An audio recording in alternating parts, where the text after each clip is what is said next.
श्री अशोक गहलोत जी, श्री वीरापन मोइली जी, Shrimati पनाबाका Lakshmi ji, Shri Gurudas Kamat, doctor Chandraban जी, श्री हरीश चौधरी, श्री रॉय चौधरी, श्री राजेंद्र पारिक, सांसद और विधायकगण, उपस्थित अधिकारीगण, अतिथिगण, बहनों और भाइयों, आप काफ़ी समय से यहाँ इस गर्मी में इंतज़ार कर रहे हैं। मैं आपकी आभारी हूँ और आप सबको धन्यवाद देती हूँ। आज मुझे 37,000 करोड़ की लागत और करीब 25,000 रोजगार देने की इस रिफाइनरी एंड पेट्रोकेमिकल कॉम्प्लेक्स का शिलान्यास करने का अवसर मिला। ये रिफाइनरी कारखाना भारत का पहला ऐसा कारखाना होगा जो देश में कच्चे तेल का शोधन करेगा। ये कारखाना के विकास और खुशहाली की दिशा में क्रांतिकारी कदम होगा। यह हमारी केंद्र और राजस्थान सरकार की विकास के प्रति मजबूत इच्छा शक्ति का परिणाम है। इस रिफाइनरी की स्थापना से पेट्रोकेमिकल, पेट्रो इंजीनियरिंग और इससे जुड़े अनेक नए उद्योग लगेंगे, जिससे न केवल आपके इलाके में बल्कि पूरे राजस्थान को फायदा मिलेगा और आपके जीवन में और अधिक प्रगति आएगी। भाइयों और बहनों, प्रधानमंत्री डॉक्टर मनमोहन सिंह जी के नेतृत्व में हमारी यूपीए सरकार ने विकास के सफर में तमाम ऐतिहासिक और क्रांतिकारी कदम उठाए हैं। पिछड़े क्षेत्रों और तबकों का हमने ज्यादा ख्याल रखा है। इसके लिए कई महत्वपूर्ण कानून बनाए और योजनाएं भी शुरू की है। मिसाल के तौर पर, जैसे कि आप सब जानते हैं, महात्मा गांधी नरेगा, जिनके जरिए ग्रामीण क्षेत्रों में साल में 100 दिन के रोजगार की गारंटी दी है। भ्रष्टाचार को मिटाने के लिए सूचना के अधिकार जैसा कानून बनाया है, जिसके जरिए कोई भी किसी भी सरकारी कामकाज के बारे में कानूनी तौर पर जानकारी हासिल कर सकता है। प्राइमरी स्कूलों के बच्चों को दोपहर का भोजन और 6 से 14 साल तक के सभी वर्गों के बच्चों को मुफ्त शिक्षा का अधिकार दिया है। मेरी बहनें सशक्त हो और आत्मनिर्भर बने, इसके लिए कई कानूनी अधिकार और स्वयं सहायता समूह के जरिए कम ब्याज पर कर्ज की सुविधा जैसी कुछ मिसालें हैं। हम सब जानते हैं कि हमारे देश में आज भी लोग कुपोषण और भूखमरी की चपेट में हैं। इसलिए अभी हाल में हमने खाद्य सुरक्षा कानून लागू किया है। इससे देश के शहरी और ग्रामीण क्षेत्रों के 80 करोड़ से भी ज्यादा लोगों को सस्ते दामों पर अनाज मिलेगा। हम सब जानते हैं कि पीडीएस में भ्रष्टाचार की काफी गुंजाइश है। इससे बचाने के लिए इस कानून में पीडीएस प्रणाली में महत्वपूर्ण सुधारों के प्रावधान शामिल किया गया है।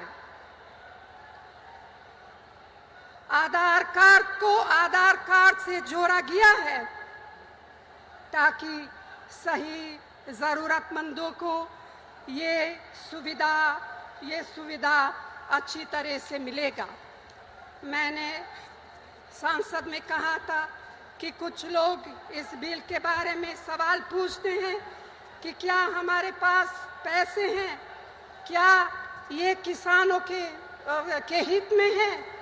और मेरा जवाब ये था कि ये वैसे साधनों की सवाल नहीं है, साधनों को जुटाना ही पड़ेगा। और जहाँ तक किसानों की बात है, मेरा जवाब ये है कि हमने हमेशा किसानों के हित योजनाएं किए। हम कभी किसानों का नजरअंदाज नहीं किया और कभी नहीं करेंगे।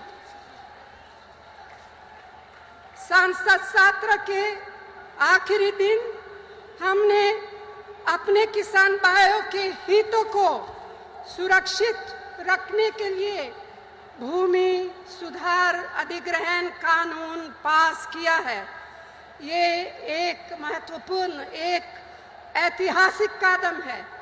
अब कोई भी किसान की जमीन को जबरदस्ती छीन नहीं सकता और अगर जरूरत भी पड़े तो उनकी मर्जी से भरपूर मुआवजा देकर ही ली जा सकेगी।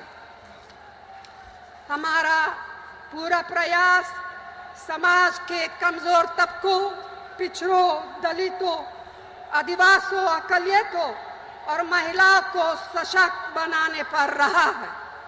हमने हमेशा इस बात का ध्यान रखा है कि विकास हो, समावेशी विकास हो और इस विकास का लाभ समाज के जरूरतमंद लोगों को मिले।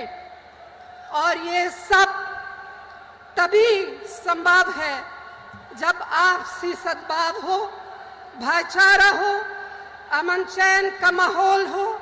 समाज में तभी खुशहाली आती है जब सभी वर्गों के लोग मिलजुल कर कंधे से कंधा मिलाकर चले।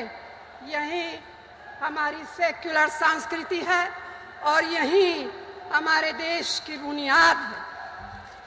भाइयों और बहनों, हमारा काम जनता की सेवा है। हम यही कर रहे हैं। मैं मुख्यमंत्री श्री अशोक गहलोत की सरकार की अनेक विकास योजनाओं और सामाजिक सुरक्षा के प्रयासों की सराहना करती हूँ।